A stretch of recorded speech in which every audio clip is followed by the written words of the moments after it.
Hello दोस्तों, स्वागत है आपका हमारे यूट्यूब चैनल में। चलिए, आज से हम लोग बीपीएससी टीआरई 4 जो आपका आने वाला है उसके लिए जो मैंने आपको बोला था कि यूट्यूब पे भी हम लोग कुछ चीज़ें करेंगे, एमसीक्यू करेंगे। तो पहले हम लोग शुरुआत करते हैं चैप्टर वाइज आपके पीवाईक्यू से, ठीक है ना। तो आज का वीडियो जो है वो हम लोग क्या करेंगे कि सबसे पहले तो एक बार चलते हैं, अपन वेबसाइट ये अपना खुला हुआ है, लिंक आपको डिस्क्रिप्शन में मिल ही जाएगा। तो सबसे पहले यहाँ साइड में प्रीवियस ईयर का सेक्शन है और ये ऐप पे भी अवेलेबल है, ऐप में भी प्रीवियस ईयर पेपर में जाके आप चीज़ें निकाल सकते हैं। तो यहाँ पे टीआरई 1 का क्वेश्चन पेपर है, इसको ओपन कर लेते हैं सबसे पहले, ठीक है। और एक इधर भी खोल लेते हैं जिससे कि चीज़ें सही से चले। अब हमने क्या किया कि ये ओपन कर लिया है, ठीक है। और अच्छा, यहाँ तो चीज़ें एक पंगा है कि से पहले इसको डाउनलोड कर लेते हैं, डाउनलोड कर लेंगे तो ज़्यादा सही रहेगा, ठीक है। डाउनलोड करके इधर ओपन कर लिया जिससे कि सही से चल जाएगा, ठीक है। ये आपका ऑफिशियल जो वेबसाइट पे डला हुआ क्वेश्चन पेपर है वो है, ऐसे नहीं कि हम काट छांट कुछ किए हैं, ना ना ना। ये प्रॉपर जो ऑफिशियल वेबसाइट बीपीएससी की वेबसाइट पे जो क्वेश्चन पेपर है वो है, उसी से हम लोग सॉल्व करेंगे चीज़ें। तो आज का जो पेपर है हम वो है, हमने क्या ओपन किया है, टीआरई 1 का कंप्यूटर साइंस का 11-12 का जो क्वेश्चन पेपर है ये ओपन किया है और इसको अभी सॉल्व करेंगे। तो किस चैप्टर को सॉल्व करेंगे ये पहले समझ लेते हैं। आज हम लोग, क्योंकि हमने डेटा स्ट्रक्चर पेड बैच में पढ़ा दिया है, ठीक है, डीएस पढ़ा दिया है और डिजिटल इलेक्ट्रॉनिक्स यानी डीई पढ़ा दिया, 2 चैप्टर कंप्लीटेड है, कंप्यूटर नेटवर्क्स चल रहा है, ठीक है, वो भी 2-3 दिन में कंप्लीट हो जाएगा। तो ये 3 चीज पड़ गए। तो पहले हम इन तीनों चीज का जो क्वेश्चन है वो कंप्लीट करेंगे। तो वहां पे पेड में तो मैंने डीएस का पूरा क्वेश्चन करवा ही दिया है। अब यहाँ पे जो आपका यूट्यूब पे है उस पे हम लोग क्वेश्चन करते हैं। सबसे पहले हमने ओपन कर लिया टीआरई 1 का क्वेश्चन पेपर। अब चलते हैं, शुरुआत करते हैं, इसको क्वेश्चन सॉल्व करते हैं। तो मैंने नोट डाउन कर रखा है। पहला क्वेश्चन जो इसमें टीआरई 1 में है वो 59 नंबर का क्वेश्चन है। अब एक चीज ध्यान रखिएगा कि मैं अभी इंग्लिश वाला ओपन करूंगा। इस क्वेश्चन में इंग्लिश हिंदी दोनों है, तो ये मत कहिएगा कि हिंदी वाला क्यों कर लिए, इंग्लिश वाला क्यों कर लिए, ये नहीं। आप क्वेश्चन पेपर ओपन कर लीजिए, आपको जो अच्छा लगे वो वाला खोल के पढ़ाई शुरू कर दीजिएगा। हम यहाँ पे जो आपको समझाएंगे वो इंग्लिश वाला ओपन करके समझाएंगे, ठीक है। हिंदी इंग्लिश एक साथ पॉसिबल नहीं हो पाएगा, ठीक है। चलिए, पहला क्वेश्चन जो आपको यहाँ पे देखने को मिलेगा वो 59 नंबर पे क्वेश्चन है। ये क्वेश्चन है, इसमें क्या बोला भैया, इसमें बोला कि विच of the following correctly declare an array in C++, ठीक है। C++ को अभी साइड में रखते हैं। नॉर्मली आपको पता होना चाहिए कि एरे कैसे डिक्लेयर होता है, ठीक है। एरे जब भी डिफाइन करते हैं, डिक्लेयर करते हैं, तो हमें 3 चीज की जरूरत पड़ती है।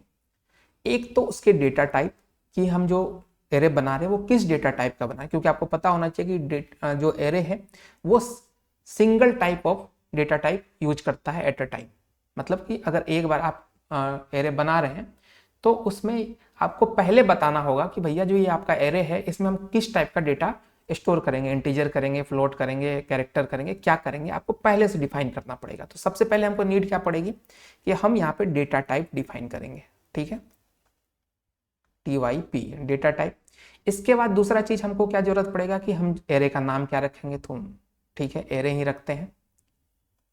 और तीसरा चीज ऐसे डब्बे में हमको देना पड़ेगा कि इसका साइज क्या रखेंगे, क्योंकि आपको पहले से पता है, अगर नहीं पता है तो आपको पढ़ना जरूरी है कि एरे का साइज पहले से हमें बताना पड़ता है कि हम जो एरे बना रहे हैं इसका फिक्स साइज क्या रखने वाले हैं। इसीलिए एरे थोड़ा सा प्रॉब्लम क्रिएट करता है कि इसका बीच में हम साइज चेंज नहीं कर सकते, ठीक है। जो हमने पहले डिफाइन कर दिया है वही साइज रहेगा। आप उससे कम डेटा स्टोर कर रहे हैं तो डेटा की बर्बादी है, मेमोरी खाली चला जाएगा, वो बर्बादी है। और अगर उससे ज्यादा डेटा आ गया तो आप फिर उसको स्टोर नहीं कर पाइएगा। ये एरे में थोड़ा सा प्रॉब्लम है, लेकिन यहाँ पर डिफाइन करने की बात है, डिक्लेयर करने की बात है। तो हमको क्या जरूरत है, सबसे पहले डेटा टाइप, फिर एरे का नाम और फिर उसका साइज, ऐसे बक्से में साइज। अब यहाँ पे गौर से देखते हैं कहाँ ये ऑप्शन है जिसमें कि तीनों चीजें अवेलेबल है। एरे यानी कि एरे का नाम और ये करली ब्रैकेट में आपने साइज दे दिया, तो करली ब्रैकेट सपोर्ट नहीं करता, हमें ये वाला ब्रैकेट चाहिए। तो ये तो हमारा कैंसिल हो गया, डन। फिर है इंट, डेटा टाइप मिल गया, एरे का नाम मिल गया हमको, लेकिन साइज पता नहीं है। और एक चीज, इसको सेमीकोलन से बंद भी करना है, ठीक है।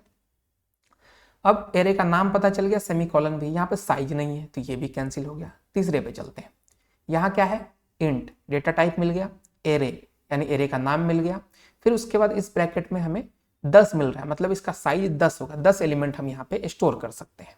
ठीक है, ये कहा, और करली ब्रैकेट से इसको बंद भी कर दिया। इसका मतलब ये प्रॉपर जो डिक्लेयर है हमारा, जिस तरीके से प्रॉपर से होता है डिक्लेयर करने का प्रोसेस, वो यहाँ पे लिख दिया गया। तो इस क्वेश्चन का आंसर क्या हो जाएगा हमारा, सी नंबर, क्योंकि इसमें सब कुछ जो हमने बताया, डेटा टाइप भी चाहिए, एरे का नाम भी चाहिए और साइज भी चाहिए, वो भी यहाँ पे मेंशन कर दिया। तो ये इसका आंसर हो जाएगा 59 नंबर का। इसके बाद जो अगला, हम बहुत लंबा चौड़ा वीडियो नहीं बनाने वाले हैं, ठीक है, छोटे छोटे वीडियो में टॉपिक वाइज, चैप्टर वाइज चीजें कंप्लीट करेंगे। आज सिर्फ हम टीआरई 1 का करेंगे, कल आपका टीआरई 2, फिर टीआरई 3, क्योंकि प्रॉपर टाइम है अपने पास तो सारा हो जाएगा कवर, कोई दिक्कत वाली बात नहीं। अभी तक तो वैकेंसी ही नहीं आया है। अब चलते हैं हम लोग कहाँ पे, 72 नंबर पे। 72 पे दूसरा क्वेश्चन है ना, चलिए ठीक है, इससे ऊपर एसक्यूएल वाला क्वेश्चन है। अब यहाँ पे मेरा मुंडी दिख रहा होगा, दिखना भी चाहिए, तभी तो फेमस होंगे। चलिए 72 नंबर क्वेश्चन क्या बोला, the matrix content M row and N column. ठीक है, the matrix is called sparse matrix, मतलब कि एम रो और एन कॉलम का हमारा एक मैट्रिक्स है। ठीक है, जस्ट लाइक दिस। अब हम मान के चलते हैं एम की साइज है 3 और एन की साइज है 3, तो 3 रो 3 कॉलम। तो यहाँ पे हम 1 रो 2 रो और 3 रो, ऊपर से भी 1 कॉलम 2 कॉलम और तीसरा कॉलम हो गए। यहाँ पे हम डेटा डालेंगे। अब ये कहा कि ये जो मैट्रिक्स दिए हैं ना हम, ये है हमारा स्पार्स मैट्रिक्स। तो सबसे पहले तो स्पार्स मैट्रिक्स आपको समझना जरूरी है, स्पार्स मैट्रिक्स क्या होता है। वैसा मैट्रिक्स जिसके अंदर जो एलिमेंट हम डाल रहे हैं, उस एलिमेंट में जीरो की जो संख्या है, देखिए 2 तरीके के नंबर हो सकते हैं, या तो जीरो हो सकता है या जीरो के अलावा कुछ भी, उसको नॉन जीरो बोलते हैं। तो 2 ही तरीके की संख्या यहाँ पे आ सकते हैं, या तो जीरो या नॉन जीरो। तो ध्यान दीजिएगा, यहाँ पे बोला कि स्पार्स मैट्रिक्स, तो स्पार्स मैट्रिक्स का लॉजिक ये कहता है, डेफिनेशन ये कहता है कि मैट्रिक्स के अंदर मैक्सिमम जगह पे हमको जीरो मिलना चाहिए, जीरो एलिमेंट होना चाहिए। ठीक है, अब आप सोच के देखिए मैक्सिमम की बात कैसे डिफाइन करेंगे। मैक्सिमम मतलब क्या, 5, 10, 12, 50, कैसे कैसे डिफाइन होगा, मैक्सिमम है कि नहीं। सिंपल सी बात है, आप और आपके भाई में अगर बंटवारा होता है, ठीक है, 100 रुपए का, दोनों को 50-50 दे दिए, तो क्या किसी के पास ज्यादा गया, बोलिएगा नहीं, बराबर है। अगर एक को 51 दे दे, एक को 49 दे दे, तब तो ज्यादा गया, आप बोलेगा हाँ बिल्कुल ज्यादा गया, उसके पास 2 रुपए ज्यादा है। ठीक है, तो ज्यादा का डेफिनेशन कहां से आया कि 50% से अगर थोड़ा सा भी ज्यादा हो जाए तो उसको हम बोलेंगे ज्यादा। यही बात यहां पर भी लागू होगा। अगर यहां पे 9 एलिमेंट है, मान लीजिए m इंटू एन है, तो कितने एलिमेंट इसमें डाल सकते हैं, 3 गुना 3, 9 एलिमेंट डाल सकते हैं। उस 9 एलिमेंट में ज्यादा होने के लिए क्या रूल होना चाहिए कि जो हमारा एलिमेंट है उसका भागा 2 कर दो और थोड़ा सा बड़ा कर दो, मतलब +1 कर दो। यही तो होगा, यहाँ पे पॉइंट वाला सिस्टम तो चलेगा नहीं, तो मतलब +1 हो जाए तो ज्यादा बेटर रहेगा। या नॉर्मल सी बात है कि ये जो हमारा आधा है, इससे अगर जीरो की संख्या ज्यादा हो गई तो हमारा स्पार्स मैट्रिक्स हो जाएगा।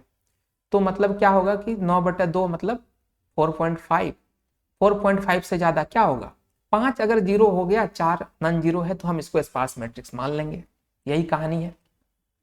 अब इसी रूल को फॉलो करते हैं और यहाँ पे ऑप्शन देखते हैं कि कौन सा लाइन बोल रहा है कि स्पार्स मैट्रिक्स है। बोला कि टोटल नंबर ऑफ जीरो बड़ा है किससे, m into N by 2, m into N. अभी यही तो चीज हम किए कि m इंटू एन किए, जो कि 9 हो गया, उसमें भागा 2 कर दिए।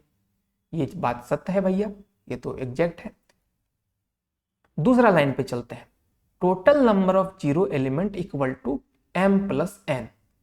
m कितना है, 3 + 3, ठीक है, कितना हो गया 6, और जीरो कितना होना चाहिए, 6 से ज्यादा। यहां पर भी ये भी सही लग रहा है, लेकिन यहाँ पे एक दिक्कत है, अभी हमने 3x3 का मैट्रिक्स लिया था, इस कारण से ये आपको सही लग सकता है। अगर हम करते हैं 5x5 का मैट्रिक्स लेते हैं, टोटल 25 एलिमेंट रहेगा। इस वाले रूल पे अगर चलते हैं तो 5 + 5 होता है 10, यानी आपका 0 10 से ज्यादा होना चाहिए। 11 हो गया सपोज, मान के चलते हैं 11 मैट्रिक्स है, तो ये रूल तो सेटिस्फाई कर जाएगा। लेकिन क्या वो स्पार्स मैट्रिक्स होगा 5x5 में? चेक कर लेते हैं। 5x5 का मतलब 25, और ज्यादा 0 होने के लिए 25/2 यानी कि 12.5, 12.5, ठीक है। 12.5 से ज्यादा यानी 13 तो होना ही चाहिए कम से कम 0। तो क्या 10 0 होने से आपका स्पार्स मैट्रिक्स बन जाएगा? आप बोलिएगा नहीं, यहाँ रूल फॉल्स हो गया। लेकिन क्या इसमें वो चीज फॉलो कर रहा है? ये ऊपर वाले में 5x5/2 यही तो रूल है जो हम अभी कर रहे थे। 13 यहां से निकल के आ रहा है, ये वाला तो हमेशा सत्य होगा, दूसरा वाला गलत हो गया कि ये नहीं चलेगा। तीसरा, क्योंकि यहाँ पे मल्टीपल ऑप्शन भी सही होते हैं, इसलिए हम हर ऑप्शन को सही चेक कर रहे हैं आपका, है ना। तीसरा, total number of 0 element equal to 5 मतलब m/n, ये तो होगा ही नहीं, ये तो पूरा एकदम नल बटा सन्नाटा। 3/3 अगर हम लोग कर देते हैं तो क्या होगा? 1 निकलेगा। 1 0 और 8 नन 0, तो कैसे स्पार्स मैट्रिक्स? ये तो कहीं भी रूल फॉलो नहीं करेगा, तो ये भी कट गया। तो हमारा आंसर क्या हो जाएगा? ए आंसर हो जाएगा। मजा आ रहा है? इसी तरीके से हम लोग बहुत अच्छे तरीके से यहाँ पर भी चीजें करेंगे। लेकिन जो ये सब रूल है, ये तो हम चलिए अभी बता रहे हैं, लेकिन इसको अगर आपको डिटेल से पढ़ना है तो आपको थ्योरी पढ़नी पड़ेगी। और थ्योरी कैसे आप पढ़िएगा? थ्योरी के लिए अपना बैच जिंदाबाद है। एक ही बैच हम लॉन्च किए हैं, सिर्फ कंप्यूटर साइंस ही पढ़ाते हैं, बाकी चीज पे मेरा फोकस ही नहीं है। तो कैसे पढ़िएगा? आपको ऐप इंस्टॉल कर लेना है, गूगल प्ले स्टोर पे ऐप है, देख सकते हैं। इस तरीके से ऐप है, अपना इंस्टॉल कीजिए, या वेबसाइट है, वेबसाइट का लिंक भी है, कहीं से परचेज कर सकते हैं। लॉगिन कीजिएगा, ये देखिए ये कंप्यूटर साइंस का बैच है, ठीक है। ध्यान दीजिए 499 का बैच है। यहाँ पे आपका एक डेमो वीडियो भी डाला हुआ है। 10 नवंबर से ही बैच स्टार्ट है, सभी रिकॉर्डेड वीडियो होगा, ठीक है। और डेली बेसिस पे क्लास होता है, MCQ टेस्ट होता है चैप्टर कंप्लीट होने के बाद हर संडे को, ठीक है। ये सारी, और जब तक एक चीज गारंटेड है कि जब तक आपका TRE4 कंप्लीट नहीं हो जाएगा तब तक ये बैच लाइव रहेगा। इसके लिए 2 साल लग जाए, 3 साल लग जाए, कोई डरने वाली बात नहीं है। ये बैच का वैलिडिटी अभी 1 साल दिखेगा आपको, लेकिन जरूरी नहीं कि 1 साल, ये 1.5 साल भी, अगर मान लीजिए वैकेंसी लेट होता है तो 1.5 साल भी चल सकता है। तो उस चीज के लिए जो एग्जाम की ये वैलिडिटी है बैच की, उससे डरना नहीं है।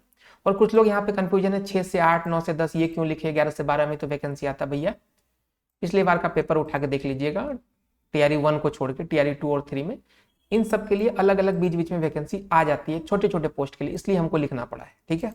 बाकी अभी आपको बता दें 499 आपको दिख रहा है, 499 का बैच है नहीं है। कितने का बैच है? ये बैच है आपका, ये देखिए यहाँ पे कूपन कोड TRE4 चल रहा है, ये 31 दिसंबर 2025 तक ही लागू होगा। ये इस पे जैसे क्लिक कीजिएगा तो आपका क्या हो जाएगा? 100 रुपीज का डिस्काउंट हो जाएगा। अभी ये कब तक लागू है ये भी आपको बता देते हैं।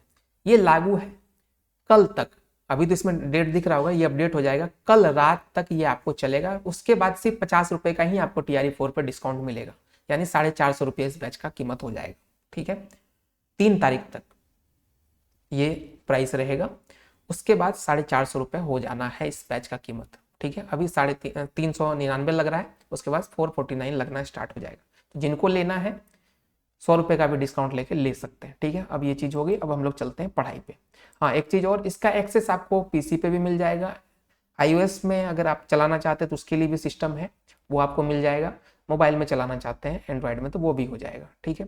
इसके लिए आपको नोट्स भी मिलता है, यहाँ पे प्रॉपर नोट्स, प्रिंटेबल नोट्स जो होता है वो आपको मिलता है, उसको आप अपने एक्सपोर्ट भी कर सकते हैं।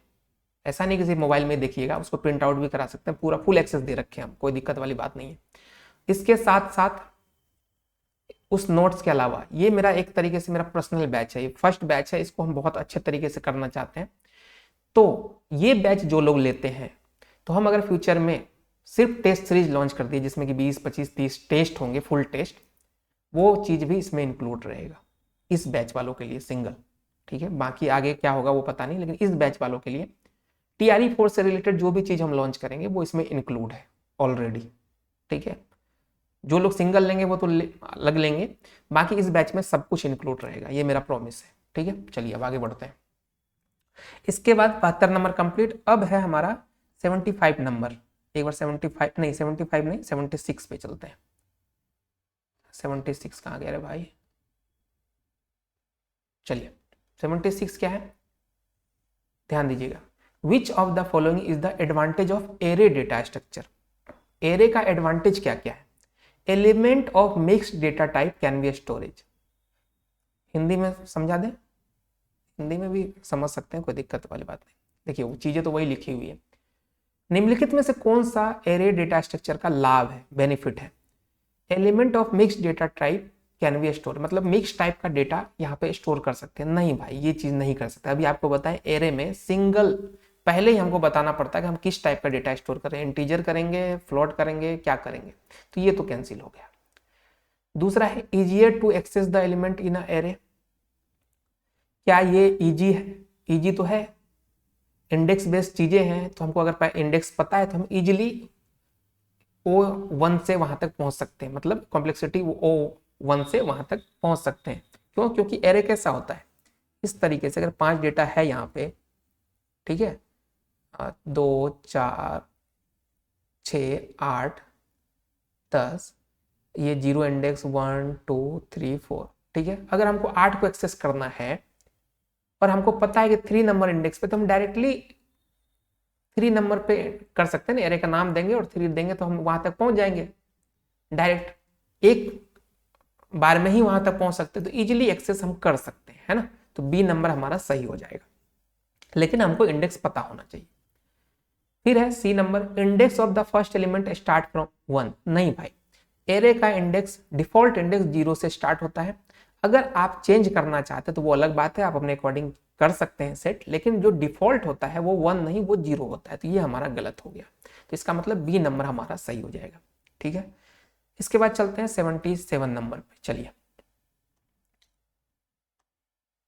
रिकर्सिव एल्गोरिथम को लागू करने के लिए मुख्य रूप से किस डेटा स्ट्रक्चर का उपयोग किया जाता है? पढ़ा दिए हम, ये सब चीज पढ़ा दिए हैं। जब भी रिकर्सिव की बात आए, रिकर्सिव मतलब खुद को कॉल करने की बात आए, तो आंख बंद करके मारना पड़ता है स्टैक, इसके अलावा कुछ भी नहीं है। बाइनरी ट्री नहीं होगा, क्यों नहीं होगा, सिर्फ और सिर्फ स्टैक। रिकर्सिव एल्गोरिथम की बात आए तो स्टैक से ही हम लागू करने के लिए, रिकर्सिव एल्गोरिथम लागू करने के लिए स्टैक डेटा स्ट्रक्चर का यूज करते हैं, ठीक है ना। चलिए 77 कंप्लीट हो गया। अब क्या है हमारा, ध्यान दीजिएगा, अब क्या है, what is the post fix expression for the corresponding infix. ठीक है, ये चीज हम समझा चुके हैं, बता चुके हैं जो हमारे स्टूडेंट हैं, बाकी आप लोगों को यहाँ पे सॉल्व करके बताते हैं। कहाँ है ये? इनफिक्स में है, और हमको पहुंचना है पोस्ट फिक्स। पोस्ट फिक्स का मतलब होता है क्या? एक होता है ऑपरेंड्स, OPERANDS ऑपरेंड्स, एक होता है ऑपरेटर, ठीक है। ऑपरेटर क्या होता है? ये प्लस, गुना, भागा, ये सब साइन जो होता है ये ऑपरेटर के अंदर आता है। और जो ये आपको ABCD ये सब दिख रहा है, ये क्या है हमारा? ये ऑपरेंड्स है। तो जो हमारा पोस्ट फिक्स होता है, इन फिक्स में तो बीच में रहता है सब कुछ। नॉर्मली जो हम लोग मैथ गुना भाग करते हैं कि अगर हमको A + B करना है तो ये हो गया हमारा इन फिक्स। लेकिन कंप्यूटर क्या करता है? कंप्यूटर कहता है नहीं भाई, हम थोड़ा दूसरे टाइप का आदमी है, हमको तो ऐसा वाला चाहिए, AB+। इसका मतलब होगा कि AB के बीच में प्लस कर दो, इसको क्या बोलते हैं? Post fix. और अगर ऐसा लिख दे +AB लिख दे तो ये हो गया हमारा प्रीफिक्स। मतलब पहले हमारा प्री मतलब पहले, पहले अगर ऑपरेटर आ जाए तो इसको प्रीफिक्स, और बाद में ऑपरेटर आए तो उसको बोलते हैं पोस्ट फिक्स। हमको क्या निकालना है? Post fix. पोस्ट फिक्स का निकालने का रूल होगा कुछ ना कुछ, ऐसा तो निकलेगा नहीं, तो हम इसको एक बार करते हैं और इसका देखते हैं क्या आंसर आया। ये सब कुछ हम करवा चुके हैं। सबसे पहले हमको क्या करना है, जैसे बोर्ड मास होता है वैसे इसमें भी चीजें करनी है। तो बोर्ड मास में सबसे पहले क्या खोलते थे हम? यहाँ पे ब्रैकेट ओपन करते, तो ब्रैकेट देख लीजिए कहाँ है। इसमें और भी रूल है, वो अभी यहाँ पे डिस्कस करने का नीड है नहीं, इसलिए हम वो चीज नहीं कर रहे। इसमें प्रायोरिटी भी देखा जाता है, सेम प्रायोरिटी का भी चीज कभी कभी मिल जाता है, उसमें कैसे करेंगे वो सब चीज है। अभी फिलहाल के लिए हम क्या करते हैं, सबसे पहले ब्रैकेट खोलते हैं, तो बाकी चीज सेम टू सेम रहेगा, A plus B star C plus, यहां तक लिख दिए। अब ब्रैकेट खोल रहे हैं, ब्रैकेट जैसे खुलेगा तो क्या होगा, डी स्टार ई है। अभी आपको बताएं पोस्ट फिक्स में लिखना है, तो डी पहला ऑपरेंड्स लिख दीजिए, दूसरा ऑपरेंड्स लिख दीजिए, और फिर वो जो साइन था बीच में उसको लिख दीजिए। तो क्या है, साइन, गुना का साइन है। बहुत बढ़िया एकदम। अब जैसे ही किसी भी ऑपरेंड्स और ऑपरेटर का काम हो जाता है तो उसको हम सिंगल मानते हैं, सिंगल ऑपरेंड्स हो जाता है, उसके साथ में ऑपरेटर लगा भी रहे फिर भी वो सिंगल ऑपरेंड्स है। इसको सॉल्व करने का स्टैक के थ्रू भी हम सॉल्व कर सकते हैं, स्टैक वाला मेथड भी हम बता चुके हैं, लेकिन यहाँ पे नीड है नहीं, यहाँ पे आंसर निकालना, तो हम नॉर्मल मेथड से चीजें कर रहे हैं। तब क्या हुआ, ये सिंगल एक ऑपरेंड्स हो गया। अब इसमें ये गुना को भूल जाइए, अब ये हमारा एक सिंगल बन गया। अब क्या है, फिर हम क्या करेंगे, ध्यान दीजिएगा, फिर हमारे पास दिखता है कि भैया गुना वाला साइन है, तो ब्रैकेट के बाद क्या करते हैं, गुना करते हैं। देखिए ए प्लस बी और सी के बीच में गुना है, तो बी पहला ऑपरेंड्स लिखिए, दूसरा ऑपरेंड्स लिखिए और गुना कर दीजिए, गुना का साइन दीजिए। अब ये एक सिंगल ऑपरेंड्स, उसके बाद क्या था, प्लस था, और उसके बाद ये फिर एक सिंगल ऑपरेंड्स है। ठीक है, ये दोनों सिंगल सिंगल हो गया। अब क्या है, ध्यान देने वाली चीज है, दो जगह प्लस दिख रहा है, एक दो। अब पहला किसका काम करेंगे, तो किधर से चलना है हमको, लेफ्ट टू राइट की तरफ चलना है, इधर से चलेंगे। तो ए और ये बी सी स्टार वाला जो इसका काम पहले निपटाएंगे। ठीक है, ध्यान दीजिएगा। तो क्या करेंगे, ए बी सी स्टार, क्योंकि ये सिंगल ऑपरेंड्स था, अब ये बीच वाला जो प्लस था इसको इधर लिख देंगे, डन। ठीक है, अब ये एक सिंगल ऑपरेंड्स हो जाएगा। इसके बाद फिर इसका प्लस है और डी ई स्टार है, ये क्या है, एक सिंगल ऑपरेंड्स है। अब इन दोनों ऑपरेंड्स के बीच में प्लस है, तो फिर हम वही कहानी करेंगे, A B C star plus इसका वाला। ठीक है, फिर दूसरा ऑपरेंड्स लिख देंगे, डी ई स्टार, और ये वाला जो ऑपरेटर था इसको लास्ट में लिख देंगे। देखिए ये कहां पे दिख रहा है, A B C star plus. ठीक है, डी ई स्टार प्लस, ये वाला आंसर है हमारा, ए नंबर, यही आंसर है बिल्कुल। ये सब हम करवा चुके हैं। ठीक है, तो देखिए क्वेश्चन इजी ही आता है, लेकिन आपको तरीका पता होना चाहिए। ठीक है, चलिए आगे बढ़े। अब क्या है, विच of the following is not the type of Q. ध्यान दीजिएगा, 79 नंबर क्वेश्चन क्या कहता है भाई, लीनियर क्यू का नाम आप सुने होंगे, क्यू अगर पढ़े होंगे तो क्यू क्या होता है, किस पे काम करता है क्यू, स्टैक काम करता है आपका last input first output, LIFO पे सुने होंगे नाम। क्यू काम करता है, ठीक है, फर्स्ट इनपुट लास्ट आउटपुट, फिलो कर दीजिए, या लास्ट इनपुट लास्ट आउटपुट, इस पे काम करता है। मतलब कि जो पहले जाएगा, ठीक है, फर्स्ट इनपुट जो होगा वही आपका फर्स्ट इनपुट जो होगा वो आपका फर्स्ट आउटपुट हो जाएगा, फीफो पे काम करेगा। पहले जो लाइन में घुसेगा फर्स्ट इनपुट फर्स्ट आउटपुट, या लास्ट इनपुट लास्ट आउटपुट दोनों कह सकते हैं, तो फीफो पे काम करता है ये। ठीक है, ये लिफो पे, ये फीफो पे, फर्स्ट इनपुट फर्स्ट आउटपुट। कैसे, जैसे आपका सिनेमा हॉल का टिकट कटाने वाला लाइन जो होता है वो कैसे होता है, इधर से हम फर्स्ट इनपुट डालें, जो आदमी पहले लाइन में घुसेगा वही तो टिकट पहले लेके निकलेगा, तो फर्स्ट इनपुट हुआ फर्स्ट आउटपुट हो गया, इस पे काम करता है। ये तो हो गया हमारा क्यू का बेसिक। अब क्यू में भी अलग अलग टाइप के, जो सिंगल वाला दिख रहा है आपको एक लाइन से, ये इसको बोलते हैं लीनियर क्यू। एक क्यू होता है जो सर्किल बनाता है, ठीक है, मतलब इसका सर्किल में चीजें होती है, ये थ्योरेटिकल क्लास में बता चुके हैं, तो वो होता है सर्कुलर क्यू। एक होता है डबल एंडेड क्यू, जिसमें कि दोनों तरफ से एंट्री ले सकते हैं, इधर से भी डेटा डाल सकते हैं, इधर से भी डेटा डाल सकते हैं, इधर से भी निकाल सकते हैं, इधर से भी निकाल सकते हैं, उसको बोलते हैं double ended Q, D Q भी बोलते हैं उसको, डबल एंडेड क्यू। मतलब ये तीनों सही है। अब यहाँ पे क्या बोला कि नोट द टाइप ऑफ, जो इसमें वो टाइप नहीं है, ये तीनों तो टाइप है, मतलब हमारा नन ऑफ द एबव यहाँ से आंसर निकल के आएगा। कोई दिक्कत है आप लोगों को, नहीं होना चाहिए, कमेंट करते रहिएगा। और हम तो कहेंगे क्वेश्चन रोकिए, सॉल्व कीजिए और फिर वीडियो देखिए, है ना, जिस भी क्वेश्चन पे हम लोग जा रहे हैं। इसके बाद क्वेश्चन नंबर है 80। 80 क्या कह रहा है, the necessary condition to be checked before deletion from the queue. अब ध्यान दीजिएगा, क्यू में ये हमारा मान लीजिए क्यू है, ठीक है, इधर से डेटा डाल रहे हैं, यहाँ पे डेटा आके रुका, ये दूसरा डेटा, ये तीसरा डेटा, ये चौथा डेटा, ठीक है, ऐसे करके डेटा फुल है, 6 7 ऐसे डेटा फुल है। अब क्या कह रहा है कि नेसेसरी कंडीशन, जब हम डेटा डिलीट करते हैं, डेटा डिलीट किधर से होगा, इधर से होगा, मान लीजिए पहला एक डिलीट हो गया, 2 डिलीट हो गया, 3 डिलीट, 4 डिलीट, 5 6 7। अब फिर से हमको अगर कुछ डिलीट करना है तो हम मेन चीज क्या चेक करेंगे कि डेटा है कि नहीं, ठीक है। अब डेटा है कि नहीं, इसको अगर हम चेक करते हैं तो इसको बोलते हैं अंडरफ्लो। क्या बोलते हैं, इसको बोलते हैं अंडरफ्लो। और डेटा अगर फुल है, इस चीज को चेक करते हैं डेटा फुल हुआ कि नहीं, इसको बोलते हैं ओवरफ्लो। मतलब कि अगर ओवरफ्लो हुआ तो हमें यह पता चलता है कि डेटा पूरे जितना स्पेस था उतना डेटा आ चुका है। और अंडरफ्लो का मतलब होता है कि अब इसमें एक भी डेटा नहीं है। तो हम क्या चेक करेंगे, अगर हमको डिलीट करना हो तो हम अंडरफ्लो चेक करेंगे कि पहले डिलीट करने से पहले ये तो चेक करें कि डेटा है कि नहीं। पता चले कि डिलीट करने चले गए और डेटा ही नहीं है तो क्या डिलीट करोगे, तो हमारा आंसर हो जाएगा बी, ठीक है। रेयर वैल्यू होता है पीछे वाला, फ्रंट वैल्यू होता है ये आगे वाला। तो ये रेयर वैल्यू का कोई मतलब नहीं, ये चेक नहीं करना, हमको अंडरफ्लो चेक करना है कि डेटा अवेलेबल है कि नहीं। 80 नंबर खत्म। अब 81 भी आपका ये है। 81 क्या कहता है, after performing following set of operation what does the final list look. रुकिए एक बार इसको मिटा देते हैं, तब अच्छे से और अच्छे से समझ आएगा आपको। इसमें कोई और तरीका है मिटाने का, एक बार इसको,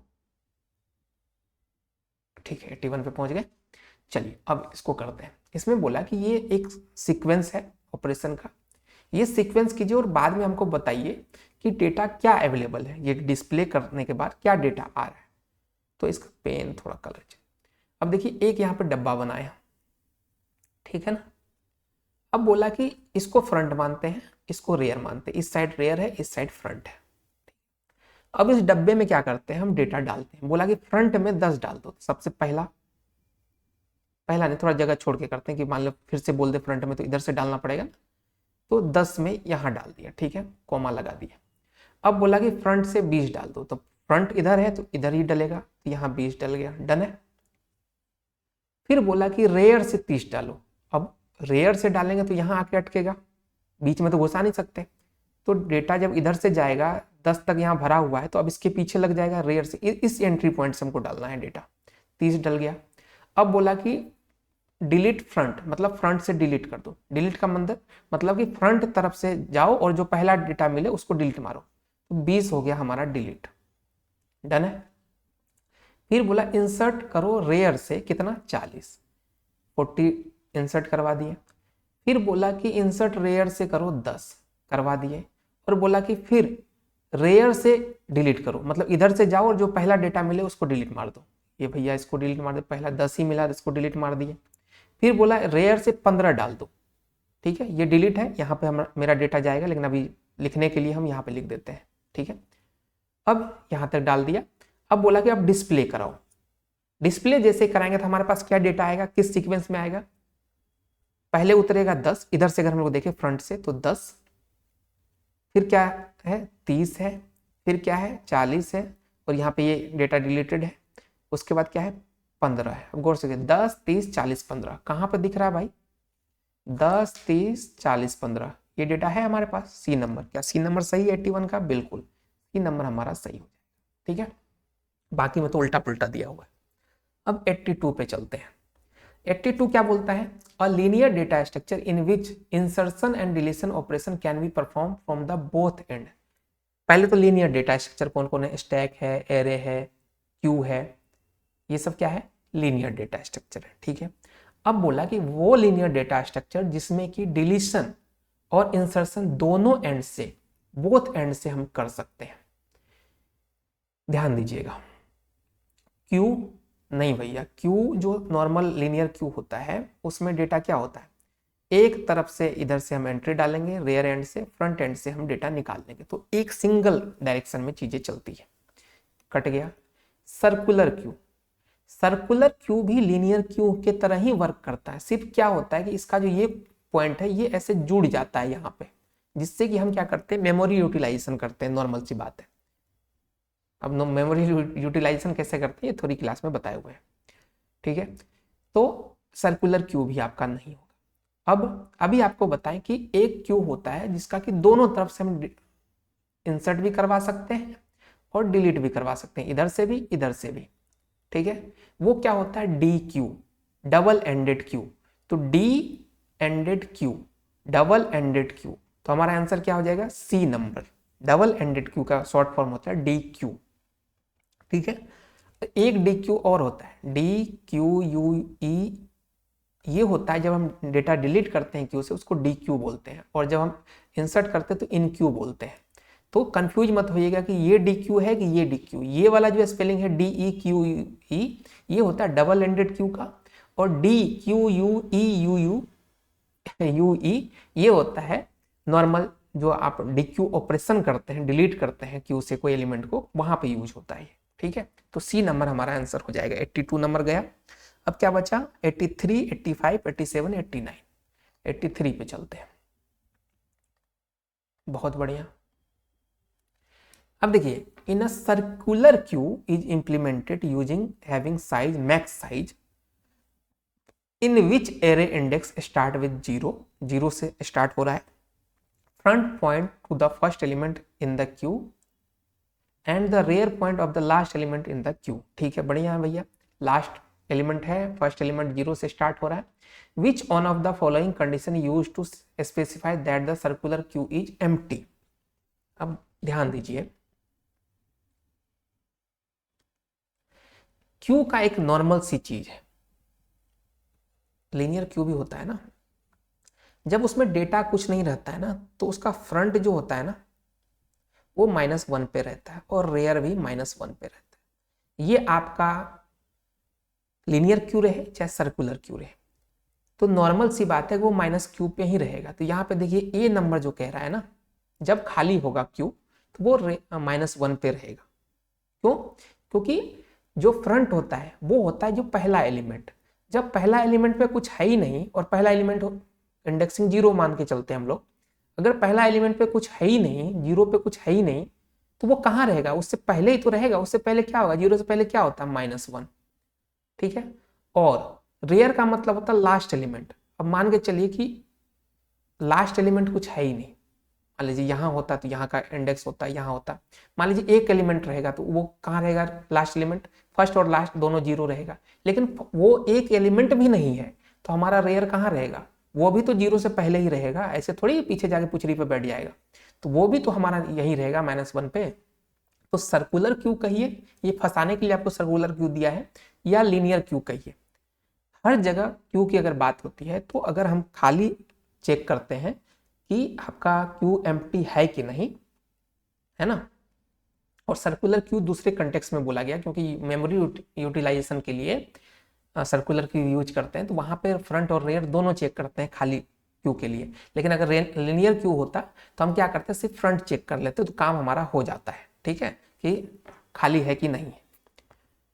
तो उसको तो बाद में समझते हैं, अभी सिर्फ बात करें तो नॉर्मल सा बात है कि फ्रंट और रेयर बराबर होना चाहिए और -1 के इक्वल होना चाहिए। तो हमारा पता चल जाएगा कि भैया इस क्यू में एक भी डेटा नहीं है, पूरी तरीके से खाली है, ठीक है। 83 नंबर ये हमारा हो गया।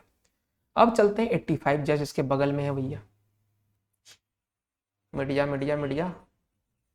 चलो, विच one of the following technique is not use in the binary tree. Binary tree में हम क्या क्या यूज नहीं करते हैं, पहले तो समझते हैं क्या यूज करते हैं। अगर हमको किसी एक पर्टिकुलर नोड पे जाना होगा तो हम क्या करते हैं, ट्रावर्सल करते हैं, ठीक है। ट्रावर्सल करने के कौन कौन से तरीके, प्री ऑर्डर है, पोस्ट ऑर्डर है और इन ऑर्डर है। 3 तरीके से हम ट्रावर्सल करते हैं, ठीक है। तो यहाँ पे प्री ऑर्डर दिख रहा है हमको, पोस्ट ऑर्डर भी दिख रहा है, अगर इन ऑर्डर रहता तो वो भी दिख जाता, वो नहीं है। रेंडमाइज ट्रावर्सल ये नहीं होता ट्री में। कौन कौन से होते हैं, प्री ऑर्डर, पोस्ट ऑर्डर और इन ऑर्डर, ठीक है। 3 तरीके से हम ट्रावर्सल कर सकते हैं, 3 तरीके से हम ट्री के अलग अलग नोड पे हम पहुंच सकते हैं। रूट से स्टार्ट करेंगे और अलग अलग नोड पे पहुंचेंगे, ठीक है, ट्री में। लेकिन रेंडम कहीं पर भी डायरेक्टली किसी एक पर्टिकुलर नोड को एक्सेस हम नहीं कर सकते, तो रेंडमाइज एक्सेस यहाँ पे नहीं होता है। 85 नंबर खत्म। अब क्या बचा हमारे पास 87। ये डीवीएमएस का बीच में एक क्वेश्चन घुस गया है। 87 पे चलते हैं। Which of the following statement is not true about the doubly link list. देखिए डबली लिंक लिस्ट में क्या सही होगा क्या गलत होगा ये देख लेते हैं। बोल रहा कि गलत है, नो सही नहीं है। तो पहला ऑप्शन देखते हैं, we can traverse in both the direction. क्या हम दोनों डायरेक्शन से ट्रैवर्स कर सकते हैं? बिल्कुल कर सकते हैं। ये गलत कैसे हुआ? जब दोनों तरफ से हम इंसर्ट करवा सकते हैं, डिलीट करवा सकते हैं, तो ट्रैवर्स भी मतलब पहुंच भी सकते हैं डेटा तक। तो ये तो भैया सही है, डबली की बात हो रही है यहाँ पे, दोनों डबल एंडेड। ठीक है। अच्छा लिंक लिस्ट की बात, हाँ ठीक है, लिंक लिस्ट का पहले कैटेगरी समझ लेते हैं किस तरीके से होता है। एक होता है सिंगली लिंक लिस्ट, जिसमें क्या होता है, एक पॉइंट होता है डेटा का, यहाँ डेटा रखते हैं, और एक यहाँ ना एक पॉइंटर डालते हैं, और दूसरे जो नेक्स्ट नोड होता है उसका एड्रेस यहाँ पे रहता है, फिर यहाँ पे डेटा रहेगा, फिर पॉइंटर डालेंगे, और इस तरीके से चेन की तरह ये बना हुआ रहता है। ठीक है। और जिसका लास्ट में लास्ट जो डेटा होता है उसका ये जो पॉइंटर रहता है ये नल रहता है, जिससे हमको पता चलता है यहाँ पर डेटा कंप्लीट है। ये क्या बोला, डबली लिंक लिस्ट। डबली लिंक लिस्ट कैसे होता है? सिंगली लिंक लिस्ट में क्या होता है कि हम एक ही डायरेक्शन से चीजें तक पहुंच सकते हैं। क्यों? क्योंकि मान लीजिए हमको अगर इस डेटा तक पहुंचना रहेगा तो हमारे पास डायरेक्टली एड्रेस नहीं होता, हमको सबसे पहला एड्रेस पे जाना पड़ेगा। पहला से हमको पता चलेगा दूसरा कौन है, यहाँ से एड्रेस लेंगे और यहाँ तक पहुंचेंगे, फिर इससे पता चलेगा इसके अगले वाला कौन सा है, वहां पहुंचेंगे, तब हमको पता चलेगा कि अच्छा इसका जो है ये मतलब कि खाली है नोड, यहीं पर डेटा कंप्लीट हो रहा है, तब हमको पता चलेगा कि ये लास्ट नोड है हमारा। तो मतलब डायरेक्टली हम नहीं पहुंच सकते। ठीक है ना। तो और सिंगल डायरेक्शन होगा, मतलब एक ही डायरेक्शन में डेटा जाएगा, बहुत डायरेक्शन में नहीं होगा। अब यहाँ पे डबली की बात पर, डबली कैसे होता है? डबली होता है इस तरीके से, इसमें क्या होता है, बीच में डेटा होता है, ठीक है, और दोनों तरफ पॉइंटर रहता है। एक ये जो पॉइंटर है इसमें क्या करते हैं हम, ये ऐसे तीर मारे, यहां पे हम डालेंगे नेक्स्ट नोड का, जो अगला नोड है उसका एड्रेस, और इस वाले में, इस वाले पॉइंटर पे हम डालेंगे इसका एड्रेस कि इसका पिछला नोड कौन सा था, जिससे क्या होता है डबली हो जाता है वो। तो अब क्या हो गया कि अब हमको ये भी, इस नोड पे अगर हम बैठे हुए तो हमको ये भी पता है कि पिछला नोड कौन सा था, तो हम डायरेक्टली इधर से भी यहाँ पे जा सकते हैं, ट्रैवर्स कर सकते हैं, इसके पास पहुंच सकते हैं। लेकिन क्या इस सिंगली लिंक लिस्ट में ये पॉसिबल था? हम इस वाले नोड पे पहुंचे हुए थे, अब हमको पता ही नहीं है कि हम आए कहाँ से थे, क्योंकि हमारे पास कोई एड्रेस ही नहीं है पिछला नोड का। इसमें सिर्फ हम आगे बढ़ सकते हैं, पीछे नहीं जा सकते। डबली में हम इधर भी जा सकते हैं, इधर भी जा सकते हैं। तो यहाँ पे वही चीज बोला कि डबली लिंक लिस्ट में कौन सा स्टेटमेंट गलत है यहाँ लिखा हुआ, तो बोला कि we can traverse in both direction. बिल्कुल डबली लिंक लिस्ट में हम दोनों साइड जा सकते हैं, तो ये हमारा सही है। इट रिक्वायर एक्स्ट्रा स्पेस, बिल्कुल भैया, अगर दो पॉइंटर हम स्टोर करेंगे, आगे वाला नोड का भी और पीछे वाला नोड का भी, तो हमको दो स्पेस तो चाहिए होगा। सिंगली में क्या था, सिंगल पॉइंटर करते थे, यहाँ डबल कर रहे हैं तो एक्स्ट्रा स्पेस तो चाहिए, ये भी सही बात है। फिर कह रहा है implementation of doubly link list is easier than singly link list. अब आप ही बताइए, दो दो नोड को हम, पॉइंटर को हम हैंडल कर रहे हैं, तो ये इजी कैसे हो जाएगा सिंगली से? यहां पर हम एक एड्रेस का ख्याल रखते थे कि आगे वाला नोड कौन सा है, यहां हमको हर नोड पे दो दो पॉइंटर याद रखना पड़ेगा कि भैया पीछे वाला कौन सा, आगे वाला कौन सा। तो ये इजी कैसे हो गया? इंप्लीमेंटेशन इजी होगा क्या? इजी तो ये हो जाएगा अपने लिए। तो ये पॉइंट जो है ये गलत बोल रहा है, तो हमारा आंसर यहीं पे कंप्लीट हो गया, सी नंबर हमारा सही हो जाएगा। कितना नंबर था? 87। 87 के बाद है, ये तो आपका किसी डीबीएमएस का क्वेश्चन है, ये 89 पे चलते हैं। Which one of the following option is not true about the binary search tree, जिसको बोलते हैं BST भी बोलते हैं। ठीक है, बाइनरी सर्च ट्री। अब बाइनरी सर्च ट्री क्या होता है भैया, अभी समझते हैं। सबसे पहले the value of the left child should be less than the root node. एक बार देख लेते हैं, ये बोला कि ट्रू नहीं होना चाहिए। पहले BST होता कैसे वो समझिए। ये मान लीजिए रूट है, और इधर हमारा हो गया लेफ्ट चाइल्ड, इधर हो गया राइट चाइल्ड। अब सबसे पहली चीज, जो रूट की वैल्यू होगी, मान लीजिए 10 है, जो लेफ्ट चाइल्ड में जो डेटा जाएगा ना, ठीक है, उसका वैल्यू हमेशा 10 से कम होगा, ठीक है, और ये इससे कम होना ही चाहिए, ये ही रूल है इसका। और जो इधर वाला डेटा रहेगा वो 10 से हमेशा बड़ा होना चाहिए, मतलब कि अगर 9 हमको स्टोर कराना है तो वो इधर नहीं करा सकते, हमको 9 को यहीं स्टोर कराना होगा, और अगर हमको 11 करवाना है तो वो यहाँ। तो यहाँ पे क्या बोला, the value of the left child should be less than the root node. बिल्कुल लेफ्ट चाइल्ड का वैल्यू रूट नोड से छोटा होना चाहिए, बिल्कुल ये बात सही कह रहा है, ये बाइनरी सर्च ट्री है। The value of the right child should be greater than the root node, बिल्कुल ये बात भी सही है, इससे बड़ा होना चाहिए, ठीक है। The left and right sub tree should be a binary sub tree, बिल्कुल। अब ऐसा नहीं है कि सिर्फ रूट को ही फॉलो करना है कि 10 से छोटा यहां डाल दिए, 10 से बड़ा यहां डाल दिए। अब इस नोड से भी अगर कोई हम सब ट्री बनाते हैं तो वही रूल फॉलो होगा कि 9 से बड़ा इधर, ठीक है। अब बड़ा का मतलब ये नहीं कि 10 से बड़ा डाल देंगे, ठीक है, यहां पे चीजें मान लीजिए हम यहाँ 8 डाल देते हैं तब आपको समझ आएगा। बड़ा का मतलब वो हमेशा फॉलो ये करेगा कि रूट से तो छोटा ही होना चाहिए क्योंकि लेफ्ट में है, तो क्या होगा 8 से बड़ा तो आएगा लेकिन रूट से छोटा रहेगा। इधर 8 से छोटा यानी कि 7 हो जाएगा, कोई दिक्कत वाली बात नहीं है। तो हर जगह वही रूल फॉलो होगा ऊपर से लेकर नीचे तक। तो क्या बोल रहा है कि सब ट्री भी उसी रूल को फॉलो करेगा, बिल्कुल करेगा, तो ये भी हमारा सही हो गया। तो इसका आंसर क्या हो जाएगा कि इसमें कोई भी ऑप्शन गलत नहीं है, तो हमारा क्या हो जाएगा none of the above, E number हमारा सही हो जाएगा। इतना टीआरई 1 में 11 12 में क्वेश्चन पूछा गया था, ठीक है। डेटा स्ट्रक्चर में 1-2 क्वेश्चन और होंगे, बीच में निकल सकता है, कोई बड़ी बात नहीं है, वो फिर अगले क्लास में कर लेंगे। अब अगला जो कल हम लोग करेंगे टीआरई 2 का करेंगे। टीआरई 2 में 2 पेपर थे, ठीक है, टीआरई 2 में 2 पेपर थे, 9 10th। अब देख लीजिए यहाँ पे, इसको बंद करते हैं। एक तो आपका है 9 10th का, एक है आपका 11 12th का, ठीक है, और इसका आंसर की भी यहाँ पर डाला हुआ, आप लोग चेक कर सकते हैं, कोई दिक्कत। तो ये 2 पेपर कल हम लोग करेंगे, उसमें भी लगभग 15-16 या 10-12 क्वेश्चन 20-25 के आसपास होगा, वो जो भी होगा वो कर लेंगे, कल कंप्लीट कर देंगे इसको, ठीक है। तो ये था, बाकी जिनको बैच लेना है सदा स्वागत है अपने चैनल पे, ठीक है। मिलते हैं एक नई वीडियो में।